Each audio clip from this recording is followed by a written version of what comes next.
Say goodbye to your fear of falling with these simple, effective exercises that are going to keep you steady on your feet.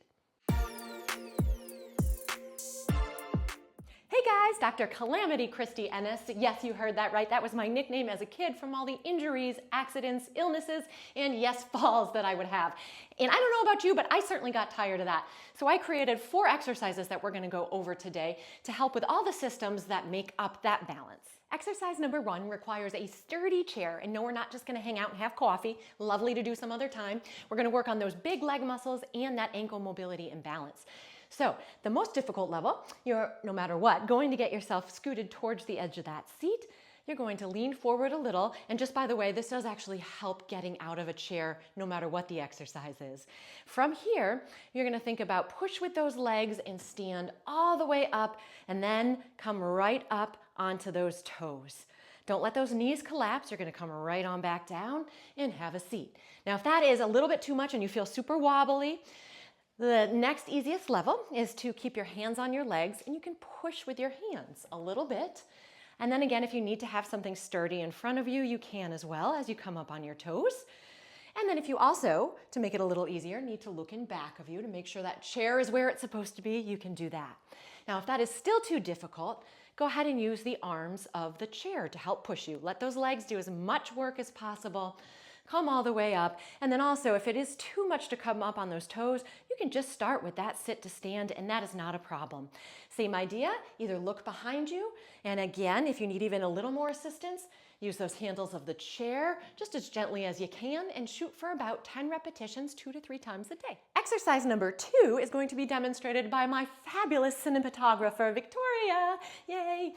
So we are going to start by bringing those arms up overhead just slightly. You're going to squeeze your shoulder blades together, and as you do so and bring those elbows down, then you're going to lift one knee into a little march. Arms come back up, and then we switch sides. So we're alternating sides here. So working on hip mobility, postural strength, and obviously balance and stability as well. So shoot for about 10 repetitions if you can do so. Exercise number 3 is going to again work on that balance, but also incorporate the vestibular system, which is just a big word for inner ear. So Victoria is going to go 1 foot in front of the other. This is the most difficult level. And from here, she's going to bring her arms forward, and now she's going to turn her body, including her head, woohoo, and come on back. Look at her go. She's been practicing. And then the other side.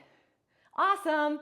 And then if that is a little bit too difficult, you can go into what we call a staggered stance. So instead of having the heel and toe directly in front of each other, they're a little bit wider apart. And then it's the same concept. Rotate one way, rotate the other way.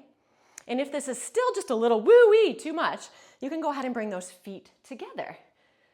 The closer your feet are, the harder it will be. So again, you can pay attention to how that feels based on if you need them closer or narrower, which I don't know, that's not a real word. But Victoria has been practicing now, and I'm assuming these feel like they're a little bit easier than they were. Definitely easier. Awesome, because look how good she did. All right, so you want to make sure that you do both feet in front, not just one side. The other cue is make sure when you're doing this that your weight is really shifted evenly on both feet, about 5 or so on each side. Our last exercise works on strengthening up here and loosening down here, both very important. So 1 foot is going to go forward, the other foot is going to go back, making sure that the heel stays down, and you start to feel just a slight stretch. Arms are going to go right onto the wall. You can turn those hands out a little. We're going to do a push-up right into the wall. So those elbows are going and bending straight back, not out to the side.